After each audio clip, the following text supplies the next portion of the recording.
Hello everyone, welcome to my channel भी बात चले। आज के वीडियो में हम लोग पढ़ने वाले हैं इकोनॉमिक सर्वे, जो कि इंडिया का इकोनॉमिक सर्वे है। 2024-25 का हम लोग इकोनॉमिक सर्वे पढ़ेंगे और देखेंगे कि इकोनॉमिक सर्वे में क्या क्या फैक्ट्स है, क्या क्या डाटा दिया हुआ है। और ये भी देखेंगे कि इकोनॉमिक सर्वे यूजुअली देखिए वो होता है जो करंट ईयर से पिछले एक साल के सारे लोग लेखा जोखा के बारे में बताता है। पिछले एक साल में क्या क्या हुआ है भारत में, क्या क्या परिवर्तन हुए हैं भारत में इकोनॉमिकली, वो सारा कुछ आपको इकोनॉमिक सर्वे में मिल जाएगा। तो आज हम लोग देखेंगे कि इकोनॉमिक सर्वे में डाटा कितना महत्व रखता है, कौन कौन से डाटाज मैंने वहाँ पर लिखे हैं और कौन कौन से डाटा आपको पढ़ने हैं। वीडियो शुरू करने से पहले मैं आपको बता दूं कि इकोनॉमिक सर्वे भी मैंने हाथ से नोट्स बनाया हुआ है इकोनॉमिक सर्वे आने के समय ही। और जो लोग सोच रहे हैं कि एक महीने में कवर कर सकते हैं तो आप लोग कर सकते हैं। इकोनॉमिक सर्वे देखिए छोटा होता है, ज़्यादा उसमें लेंदी बहुत ज़्यादा नहीं होता, आप लोग एक महीने में भी कवर कर सकते हैं।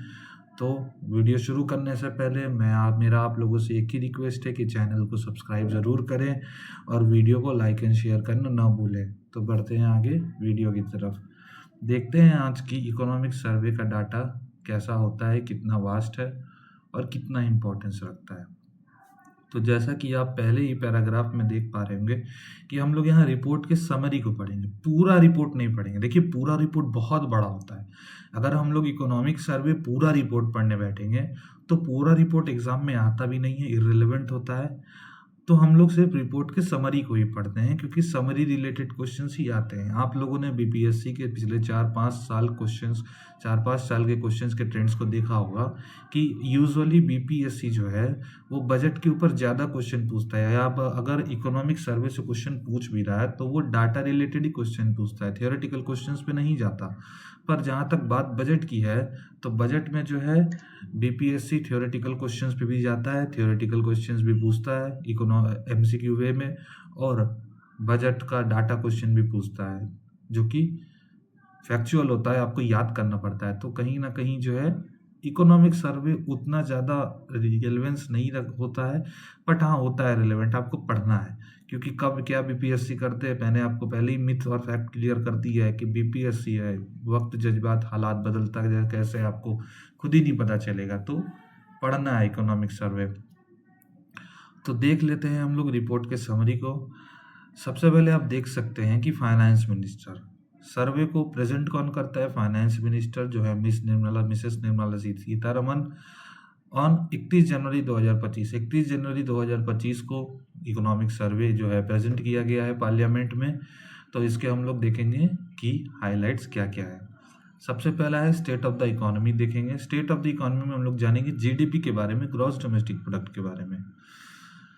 एस्टिमेटेड रियल जीडीपी ग्रोथ इस साल का 2025-26 का दिया गया है 6.3 से 6.8 के बीच, ठीक है। और पिछले साल का एस्टिमेटेड जीडीपी ग्रोथ था 6.4, ठीक है। तो इस साल का क्या है 6.3 से 6.8, और पिछले साल का जीडीपी ग्रोथ दिया गया था 6.4, ठीक है। To become a develop nation by 2047। आप लोग जानते हैं कि भारत का टारगेट है विकसित भारत 2047। विकसित भारत कैसे बनेंगे, हम लोगों का नेशनल इनकम जो है वो यूके के नेशनल इनकम जो कि $45,000 का नेशनल इनकम बनता है यूके का, उसके साथ मैच करना ही हमारे लिए विकसित भारत का लक्ष्य है। देखिए पॉसिबल तो है नहीं कि 2047 तक हो जाए, पर कोशिश कर सकते हैं, 15-20 हज़ार तक तो पहुंच ही जाएंगे कम से कम।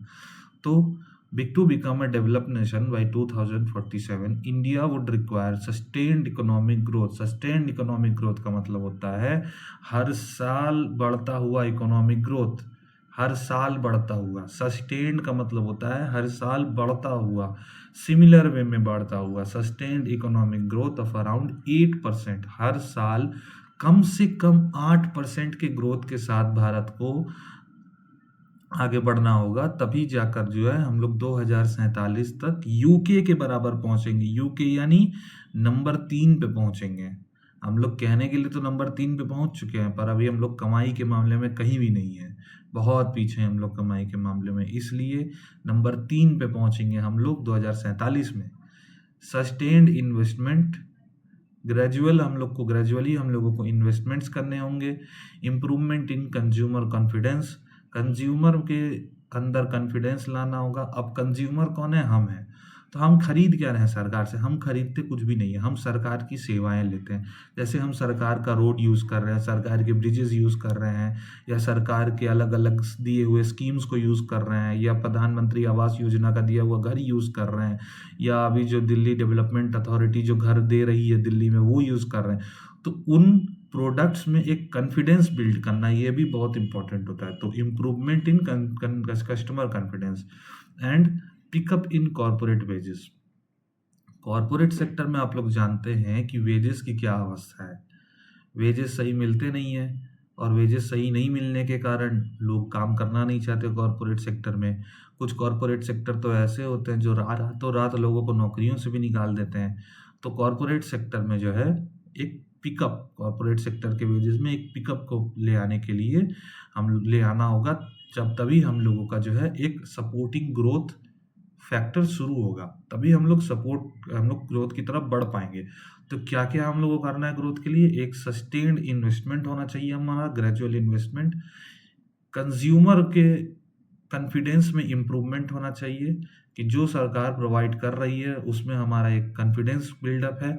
और पिकअप इन कॉर्पोरेट वेजेस में एक पिकअप होना चाहिए, एक इंक्रीमेंट होना चाहिए हर एक तरीके से। सिर्फ वेजेस का मतलब सिर्फ कैश नहीं होता, वेजेस का मतलब होता है हर एक प्रकार की सुविधाओं में पिकअप होना चाहिए, तभी हम लोगों के ग्रोथ को ये सपोर्ट करेगा। Rural demand and anticipated decrease in food inflation is expected to provide an upside to near-term growth. अब देखिए रूरल डिमांड और इन रूरल डिमांड का ये मतलब हो गया कि रूरल में जितने भी तरीके के हम लोग डिमांड्स प्रोवाइड करते हैं, जैसे कि फूड का डिमांड हो गया, या फ्यूल का डिमांड हो गया, या पावर का डिमांड हो गया, ये सारी चीज़ें पूरी तरीके से फुलफिल नहीं हो पा रही। तो इनके डिमांड को नियर टर्म ग्रोथ पे ले जाना है, हम लोगों को ग्रेजुअल ग्रोथ रखना है। और फूड इन्फ्लेशन, रूरल एरियाज में जो फूड इन्फ्लेशन है, आप लोग जानते हैं कि रूरल एरिया में फूड इन्फ्लेशन एक बहुत बड़ा मैटर है।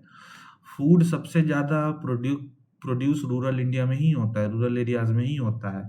तो ये होने के बावजूद भी सबसे ज़्यादा इन्फ्लेशन रूरल एरियाज में ही होता है, क्योंकि होने वाले जितने भी प्रोड्यूस हैं वो सारे बाहर बिकते हैं, रूरल एरियाज में नहीं बिकते। तो रूरल एरियाज में जब सप्लाई स्कार्सिटी होगी तो डिमांड पूरा नहीं हो पाएगा, तो इन्फ्लेशन बढ़ेगा ही। इसलिए फूड इन्फ्लेशन को कम रखना है और ग्रोथ को सस्टेन रखना है, तभी जाकर हम लोग जो है रूरल ग्रोथ पे ध्यान दे पाएंगे। अब ग्रोथ में रिस्क्स क्या क्या हैं? देखिए ग्रोथ हम लोग करेंगे तो रिस्क्स तो आएंगे ही। रिस्क है पॉसिबल कमोडिटी प्राइस शॉक्स, अचानक से प्राइस का बढ़ जाना, इन्फ्लेशन आ जाना, ये सब प्राइस शॉक्स होते हैं। जैसे कभी कभी हम लोग सुनते हैं कि रात को सोए टमाटर 30 रुपया, सुबह उठे टमाटर 80 रुपया हो गया, इसे कहते हैं प्राइस शॉक। ऐसे प्राइस शॉक भारत में बहुत लगता रहता है। रात को सोए तो अदरक 100 रुपया किलो है, सुबह उठे तो अदरक 250-250 रुपये किलो हो गया, ये हो गया प्राइस शॉक्स। ये अचानक से जब लोग अपने अपने सामानों को कोल्ड स्टोरेज में स्टोर करने लगते हैं तो सप्लाई चेन यूजुअली ब्रेक होता है। सप्लाई चेन जहाँ ब्रेक होगा वहाँ पर इन्फ्लेशन बढ़ना बहुत ही कॉमन सी बात है। तो हम लोगों को प्राइस शॉक्स को जो है सस्टेन रखना है। पॉसिबल यानी प्राइस शॉक एक पॉसिबल रिस्क है ग्रोथ में, ठीक है। Elevated trade and geopolitical uncertainty. अब ट्रेड एंड जियोपॉलिटिकल अनसर्टेनिटी क्या क्या है देख ही रहे हैं आप। ट्रंप का पागलपन, 120%, 200%, 250% ट्रेड टैरिफ लगा रहा है। तो ये सारी चीजें ट्रेड अनसर्टेनिटीज, ठीक है। पागलों की तरह कहीं भी ट्रेड टैरिफ लगाना, ट्रेड के ऊपर एम्बार्गो लगा देना, ये सब पागलपन है। तो ये सब होता है ट्रेड अनसर्टेनिटी। और जियोपॉलिटिकल अनसर्टेनिटी ये होता है, जैसे आप जियोपॉलिटिकल अनसर्टेनिटी अभी रिसेंटली आप देख सकते हैं भारत और पाकिस्तान के बीच जो बरसों से चली आ रही है। भारत और अमेरिका के बीच भी कुछ न कुछ जियोपॉलिटिकल अनसर्टेनिटीज रहती ही हैं। रूस यूक्रेन के वजह से भी ट्रेड बहुत ज़्यादा अफेक्ट कर चुका है। इजराइल और ईरान हो, या इजराइल या हमास हो, इनके युद्ध के वजह से भी ये सारे जियोपॉलिटिकल कंडीशंस है जिनकी वजह से ट्रेड जो है बहुत ज़्यादा इफेक्ट करता है। तो ये सारे पॉसिबल रिस्क है भारत के ग्रोथ में। अब इन्हें रीइंफोर्स कैसे करना है? अब मीडियम टर्म ग्रोथ के लिए हमारा जो एक मीडियम टर्म ग्रोथ है, जिस ग्रोथ के हिसाब से हम लोग चलते हैं हर साल, उसे करने के लिए हमें क्या क्या इम्प्रूव करना होगा? सबसे पहला है ग्लोबल कॉम्पिटिटिवनेस। प्रॉपर जियोपॉलिटिक्स के साथ, प्रॉपर जियोपॉलिटिकल मेथड के साथ हमें ग्लोबल कॉम्पिटिटिवनेस को मेंटेन करना है। जैसे आप लोग जानते हैं कि फ्री ट्रेड एग्रीमेंट साइन हो चुका है यूके के साथ, तो वो भी एक तरह का एग्जाम्पल आप इसे ले सकते हैं ग्लोबल कॉम्पिटिटिवनेस को कम करने के लिए। यहाँ आप देख सकते हैं कि ग्लोबल कॉम्पिटिटिवनेस को इम्प्रूव कैसे करना है, तो स्ट्रक्चरल रिफॉर्म्स एंड डीरेगुलेशन। जो अभी मैंने आपको बताया फ्री ट्रेड एग्रीमेंट, वो एक तरह का स्ट्रक्चरल रिफॉर्म और डीरेगुलेशन ही आप समझ सकते हैं कि ट्रेड में टैरिफ जो है कोई मायने ही ना रखे, ट्रेड को पूरी तरीके से फ्री किया जाए धीरे धीरे। ठीक है, तो वो एक तरह का आप स्ट्रक्चरल रिफॉर्म या डीरेगुलेशन समझ सकते हैं। बढ़ते हैं इन्फ्लेशन के पार्ट की तरफ। Inflation has been driven by reduction in input price. कहीं ना कहीं आपने देखा होगा कि भारत का इन्फ्लेशन आप जैसे यहाँ देख सकते हैं, रिटेल इन्फ्लेशन 23-24 में 5.4% था और 24-25 में जो है आपका 4.9% हो चुका है रिटेल इन्फ्लेशन। तो आपको ये देख समझना है कि रिटेल इन्फ्लेशन जो है समय के साथ कम हो रहा है। ठीक है, रिटेल इन्फ्लेशन में कमी आ रही है, इनपुट प्राइसेस में कमी आने के कारण रिटेल इन्फ्लेशन जो है कम हुआ है। इनपुट प्राइसेस का मतलब क्या होता है? इनपुट प्राइसेस का मतलब सेलिंग प्राइस नहीं होता। जो लोग सोचते हैं कि input price is equal to selling price, नहीं। इनपुट प्राइस वो होता है जो प्राइस होता है सामान का बिकने के लिए, जो है final price of a product. Final price of a product, फिर जब टैक्सेस लगते हैं, जीएसटी लगते हैं, तो वो हो जाता है सेलिंग प्राइस। ठीक है, तो वो अलग है, इनपुट प्राइस अलग है। India's food inflation has remained firm, which has not been in line with global trends of stable or declining food. Food inflation हमारा स्टेबल है, फूड इन्फ्लेशन ना बढ़ा है ना घटा है। फूड इस इन्फ्लेशन जो है सस्टेन्ड है, बढ़ भी नहीं रहा है, घट भी नहीं रहा है, एक सामान्य तरीके से चल रहा है। बट हाँ, आगे ऊपर जो आप लोगों ने एक प्राइस शॉक के बारे में पढ़ा, वो प्राइस शॉक कभी कभी भारत में लगता है, किसी किसी चीज़ में दाल पर भी लग जाता है, टमाटर पे भी लग जाता है, अदरक लहसुन इन पे लगता है, किन्हीं किन्हीं प्रोडक्ट पे लगता है, स्पेशली फूड प्रोडक्ट्स पे ही लगता है। आप लोगों ने देखा होगा मर्चेंडाइज पे नहीं लगता, टेक्सटाइल प्रोडक्ट पे नहीं लगता, पेट्रोलियम प्रोडक्ट्स पे फूड शॉक्स आपका प्राइस शॉक्स नहीं लगते। लगते ज़्यादातर फूड शॉक प्राइस शॉक्स जो हैं फूड प्रोडक्ट्स पे ही है। तो फूड इन्फ्लेशन तो सस्टेन्ड है, बट प्राइस शॉक्स लगते रहते हैं बीच बीच में। तो उन प्राइस शॉक्स को भरने के लिए सरकार कुछ ना कुछ काम करती है और उसके बाद प्राइस शॉक्स भी कम होते हैं। काम क्या करेगी? सप्लाई बढ़ जाएगा तो अपने आप दाम अपने आप घटने लगेगा। तो यहाँ पर क्या होता है कि प्राइस शॉक सस्टेन्ड हो जाते हैं। तो फूड इन्फ्लेशन हमारा कॉमन चल रहा है, कोई उसमें बढ़ोतरी या कमी नहीं है। ठीक है, तो हम लोगों का सस्टेन्ड है कैसे?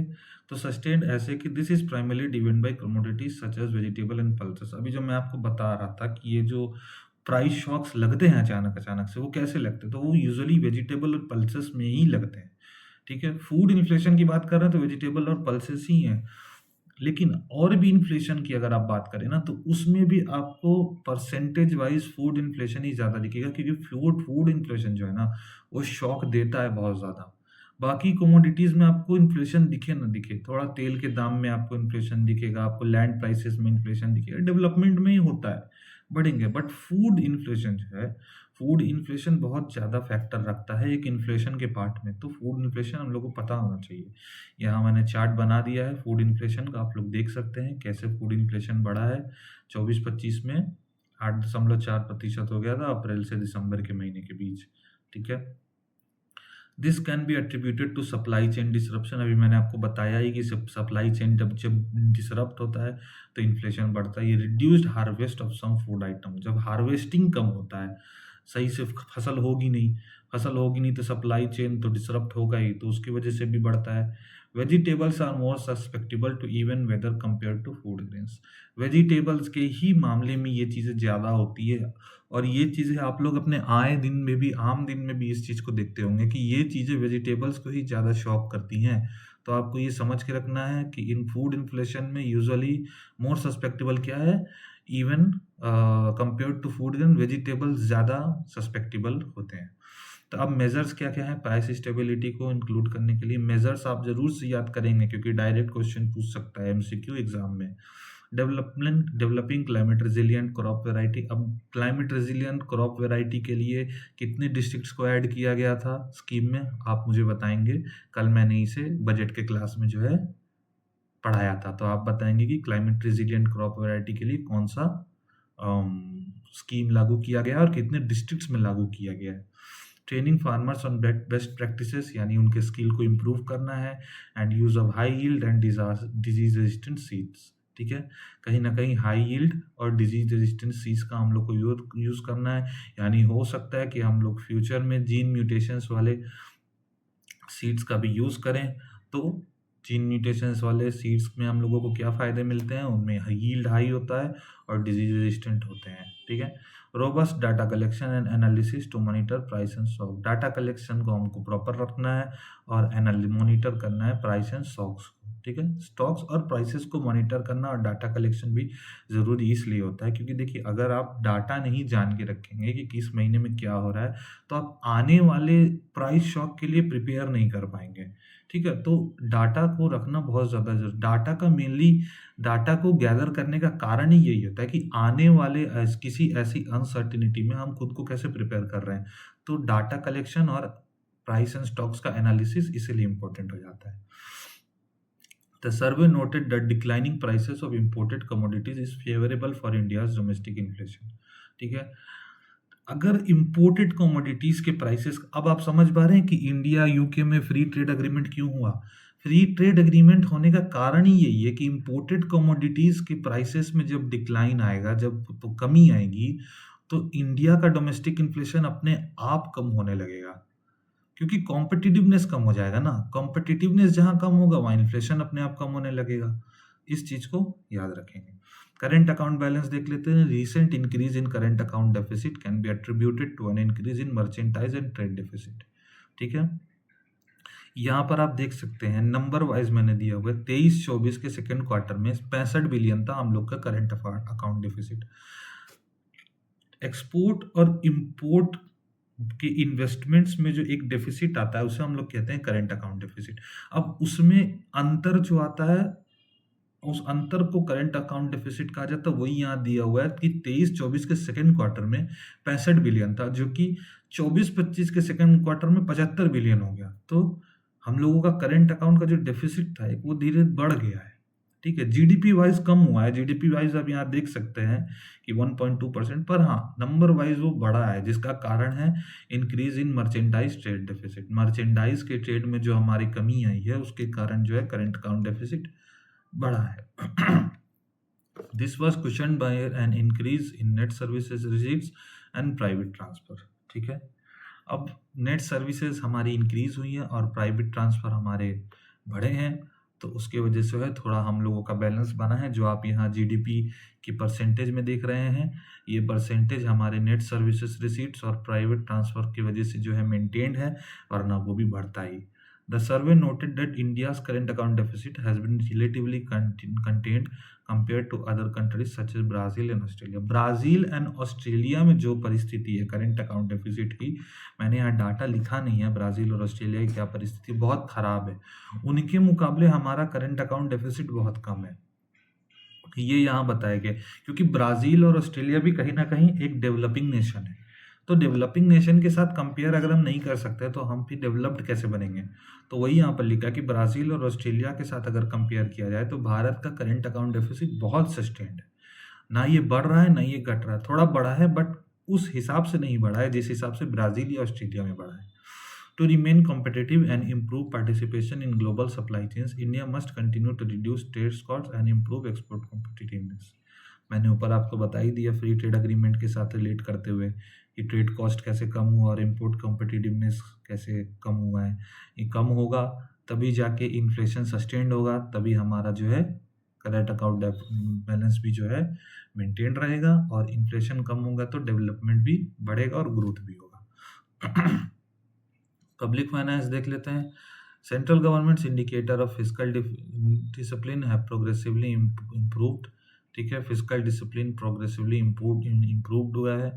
Share of capital expenditure in total expenditure of the central government has improved since 2021 and was 21% इन 2023-24। 23-24 में कैपिटल एक्सपेंडिचर था 21% टोटल एक्सपेंडिचर का, ठीक है, जो कि धीरे धीरे इम्प्रूव कर रहा है, ठीक है।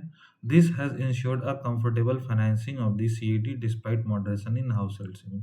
ये पब्लिक फाइनेंस वाला पार्ट ज़्यादा रेलिवेंट है नहीं, इसको आपको ज़्यादा पढ़ना नहीं है, इसको आप बस एक बार पढ़ लेंगे, याद रखेंगे, ये परसेंटेज जो मैंने आपको बताया वो याद रखेंगे, बस इतना ही जरूरी है। एग्रीकल्चर देख लेते हैं।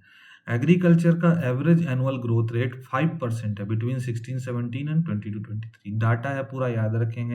एवरेज एनुअल ग्रोथ रेट 5% है, हर साल 5% के माने एवरेज, ऑलमोस्ट एवरेज 5% के हिसाब से हर साल बढ़ा है 16-17 से 22-23 के बीच।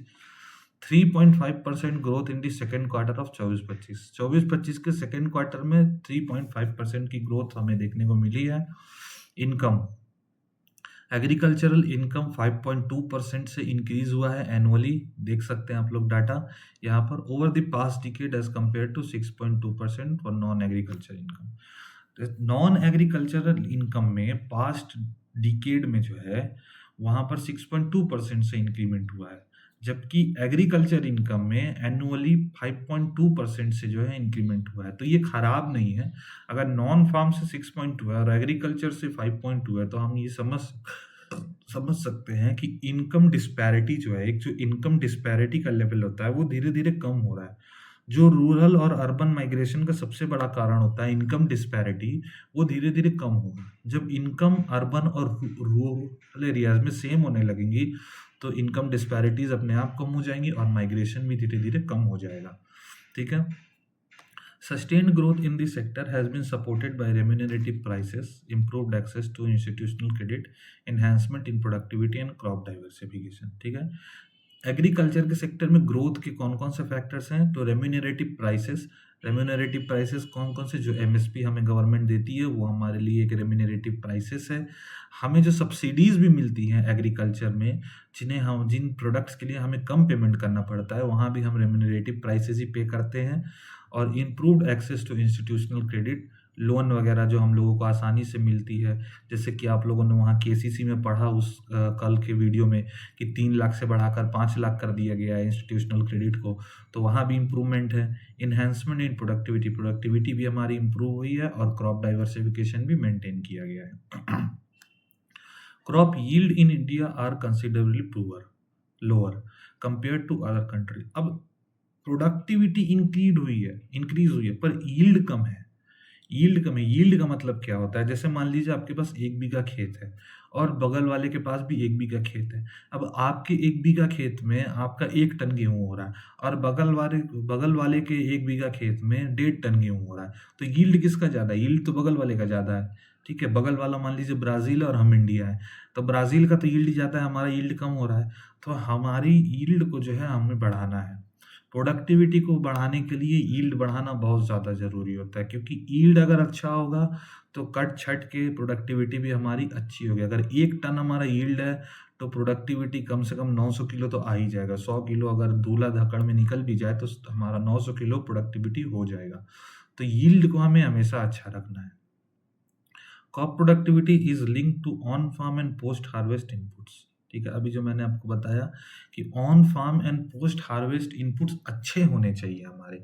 जो हम लोग थ्रेसर यूज़ करते हैं गेहूं की कटाई में, जो हम लोग फार्म इनपुट्स यूज़ करते हैं खेत में गेहूं की कटाई में, ये सारे जो इनपुट्स हैं, ये सारे जो फार्म इनपुट्स हैं, ये सारे फार्म इनपुट्स जो है इन्हीं से लिंक्ड रहते हैं। प्रोडक्टिविटी तभी अच्छी होगी जब ये सारे फार्म इनपुट्स अच्छे होंगे। एग्जाम्पल क्या क्या है देखिए, quality seeds, better irrigation facilities and improvement in soil health. बीज अच्छे होंगे तो प्रोडक्टिविटी अच्छी होगी, इरिगेशन फैसिलिटीज अच्छी होगी तो प्रोडक्टिविटी अच्छी होगी, और सॉइल हेल्थ अगर अच्छी होगी तो भी प्रोडक्टिविटी अच्छी होगी। देखिए, खेती करने वालों को मैं बता दूं कि सॉइल हेल्थ टेस्ट करवाना बहुत ज़रूरी होता है। आपको कम से कम साल में 1 बार अपना सॉइल टेस्ट करवाना ही करवाना है, ताकि आपको पता चले कि आपको क्रॉप किस वे में डाइवर्सिफाई करना है। और आपको, अगर आप क्रॉप डाइवर्सिफाई नहीं करेंगे तो यूजुअल सी बात है, प्रोडक्टिविटी तो बढ़ेगी नहीं। The increasing significance of allied sectors such as animal husbandry, dairying and fisheries underscores the importance of diversification in the sector. अब देखिए, अब जहाँ खेती में नहीं प्रोडक्टिविटी बढ़ेगी तो लोग अपने एलाइड सेक्टर्स में शिफ्ट कर रहे हैं, agriculture and allied sectors, allied activity में शिफ्ट कर रहे हैं। तो एग्रीकल्चर से allied activities, animal husbandry, dairying and fisheries, तो लोग उसमें शिफ्ट कर रहे हैं। तो वो भी कहीं ना कहीं जो है डाइवर्सिफिकेशन पे बहुत ज़्यादा इफेक्ट डाल रही है, डाइवर्सिफिकेशन को इफेक्ट कर रही है। तो उस चीज़ को भी हमें ध्यान में रखना है। By tapping in to this sector, farmers can create additional revenue streams that can act as a buffer against volatility, including crop production. अब इन सेक्टर्स पे अगर हम लोग ध्यान दें, अगर गवर्नमेंट ध्यान देती है, अगर हम लोग ध्यान देते हैं, तो हम एक एडिशनल रेवेन्यू जनरेट कर सकते हैं जो आने वाले प्रोडक्टिविटी प्रोडक्शन के लिए हमारे काम आ सकती है। इंडस्ट्री देख लेते हैं। 6.2% इंडस्ट्री का ग्रोथ हुआ है 24-25 में, driven by robust growth in the electricity and construction sector. 6.2% के ग्रोथ का मेनली बेसिस क्या है, ग्रोथ क्या है, ग्रोथ हुआ किस सेक्टर में है ज़्यादा, इलेक्ट्रिसिटी या कंस्ट्रक्शन सेक्टर में।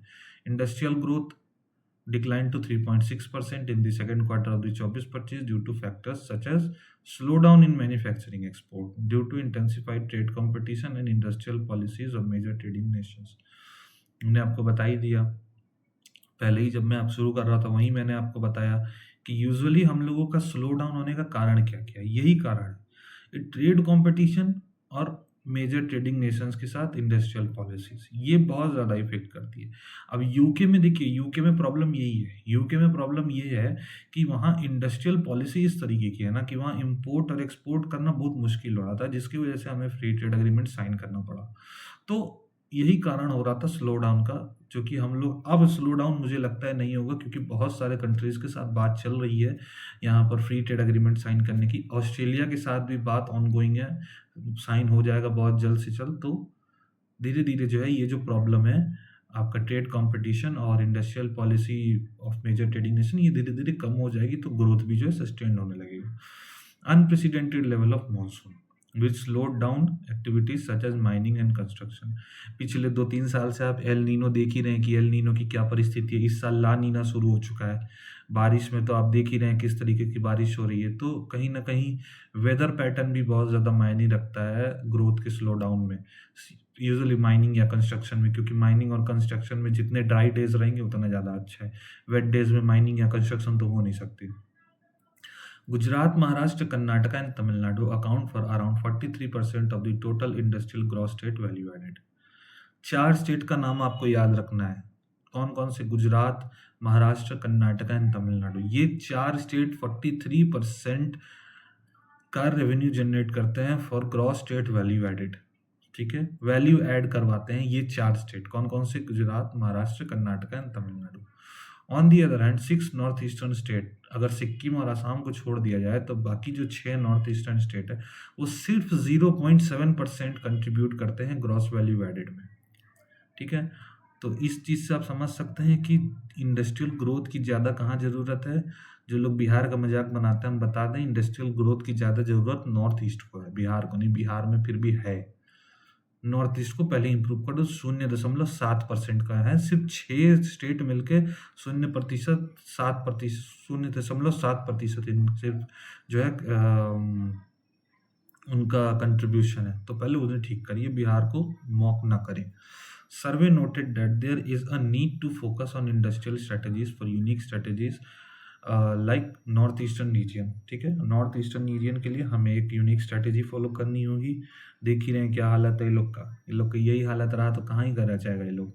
States should make it easier to start and grow business operations. India lacks in R&D, वही हालत है, R&D में हम लोग अभी भी पीछे ही हैं। With a significant gap across major sector, the current expenditure on R&D, अभी करंट एक्सपेंडिचर आप देख लीजिए 0.64% ऑफ GDP। 4 ट्रिलियन में 0.64%, हिसाब आप कर लीजिए। 4 ट्रिलियन की हम लोगों की है ना GDP, इकोनॉमी 4 ट्रिलियन की हो चुकी है ना, तो आप उसका 0.64% कर लो और आप हिसाब लगा लो कि R&D में कितना कंट्रीब्यूशन हो रहा है। ठीक है, इससे ज़्यादा कंट्रीब्यूशन तो हमको लगता है इजराइल करता होगा अपने R&D में। तो आप खुद ही हिसाब लगा लो कि R&D में इंडिया कहाँ जा रहा है। The survey recommended fostering industrial academia collaboration enhancing private sector participation and prioritising applied research, यानी वही है, यूजुअली रिसर्च एंड डेवलपमेंट पे काम करना है अलग अलग एकेडमी या कोलैबोरेशन से और प्राइवेट सेक्टर के पार्टिसिपेशन से, तभी हम लोगों का इंडस्ट्रियल ग्रोथ जो है कुछ बढ़ सकता है, नहीं तो फिर तो सत्यानाश है पूरा। ठीक है, सर्विसेज सेक्टर देख लेते हैं। 8.3% ग्रोथ हुई है 23-24 से लेकर 24-25 के बीच। Total GVA has increase from 5%, 2013-14 में 51% था जीवीए ग्रॉस वैल्यू एडेड, जो बढ़ के 55% हो गया है। अभी जीडीपी में ग्रॉस वैल्यू एडेड कितना है सर्विसेज सेक्टर का? 55%, आपको याद रखना है। सो फार इन 24-25 services sector has supported GDP growth when manufacturing, यानी वही जो मैन्युफैक्चरिंग स्लो डाउन हो गया था जिस समय में, जिस पीरियड में मैन्युफैक्चरिंग स्लो डाउन चल रहा था, उसमें सर्विसेज का है बहुत बड़ा पार्ट है।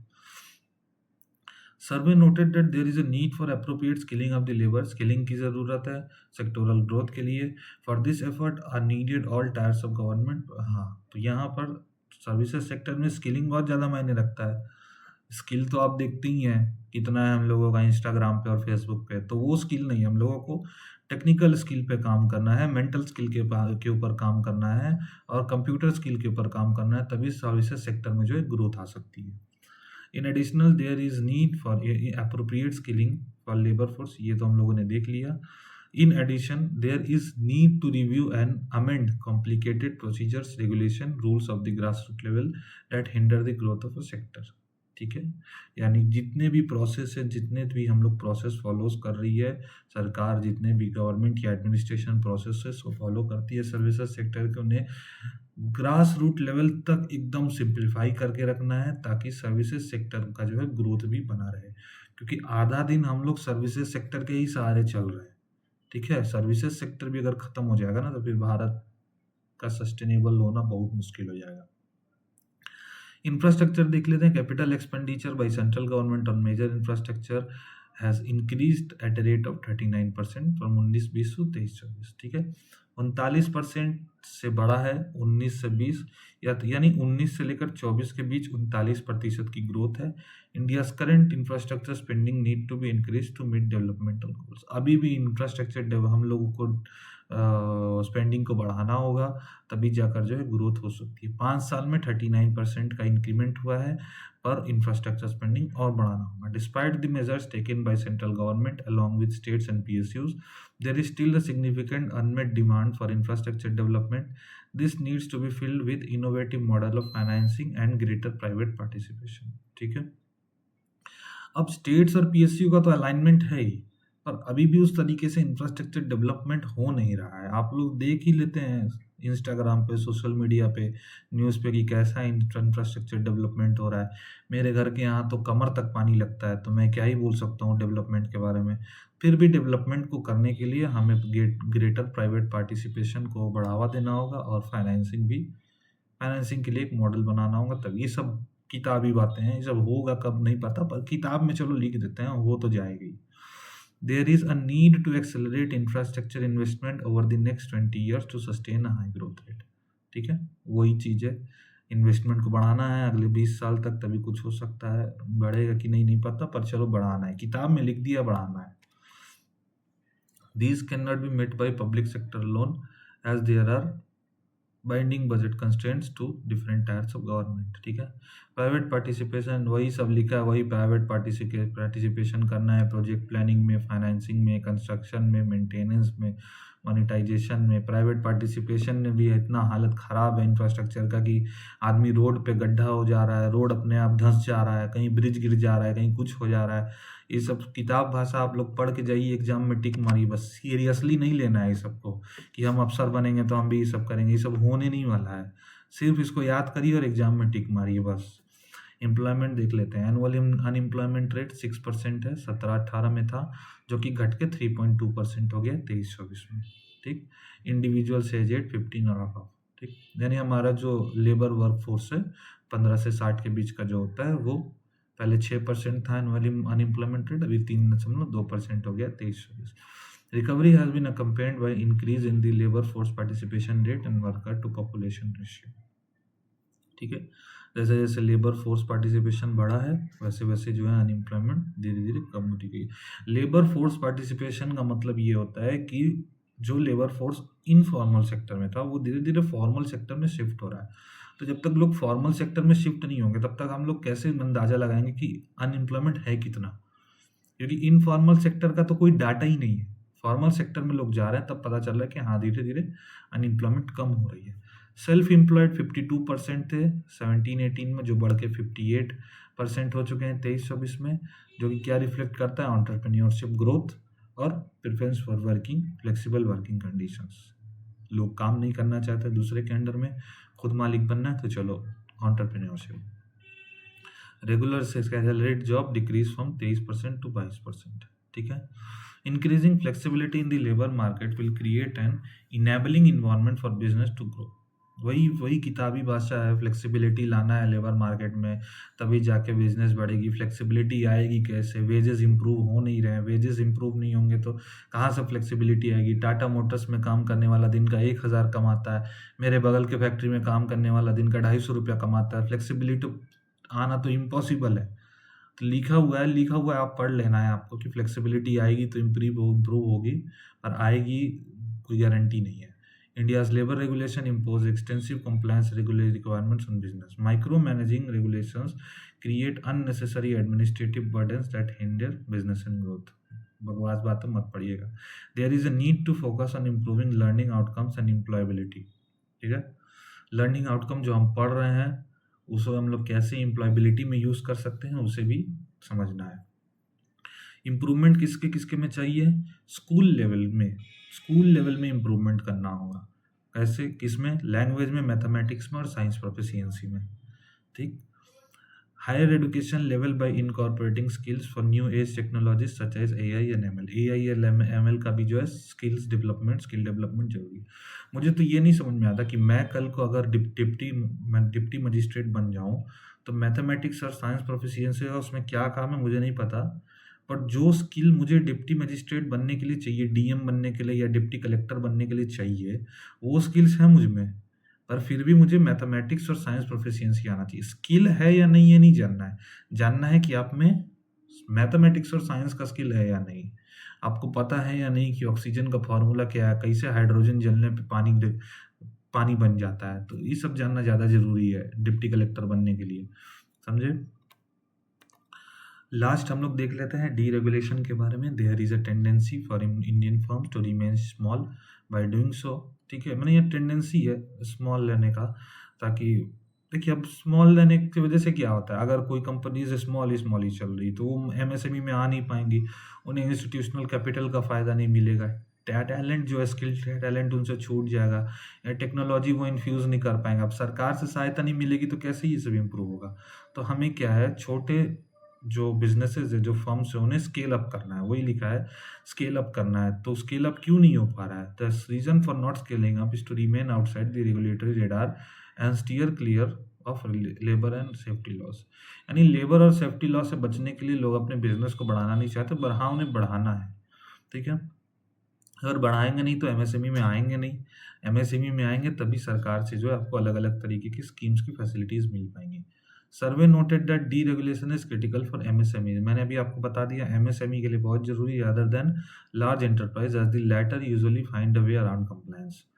Regulation hurt the ability of business to start. ये सब वही लिखा हुआ है कि रेगुलेशंस को कैसे मेंटेन करना है और कैसे सस्टेन करना है। A faster economic growth would need central and state government to implement reform that allow small and medium enterprise to operate efficiency। ठीक है। Areas for deregulation. अब डीरेगुलेशन के एरियाज कौन कौन से हैं?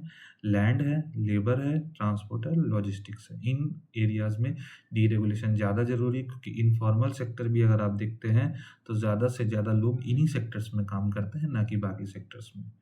ठीक है, तो ये हुआ हमारा इकोनॉमिक्स सर्वे का एक समरी। इस समरी को अगर आप पढ़ना चाहते हैं, अगर आप इस PDF को चाहते हैं, तो टेलीग्राम चैनल पे मेरे आपको मैसेज करना है, या फिर आप मुझे मेल भी कर सकते हैं, तो मैं आपको PDF फॉरवर्ड कर दूंगा। और अगर आपको वीडियो अच्छी लगी हो तो आप वीडियो को लाइक ज़रूर करें, चैनल को सब्सक्राइब ज़रूर करें और अपने फ्रेंड्स के साथ भी शेयर करें। इसी के साथ करते हैं वीडियो को एंड। जय हिंद।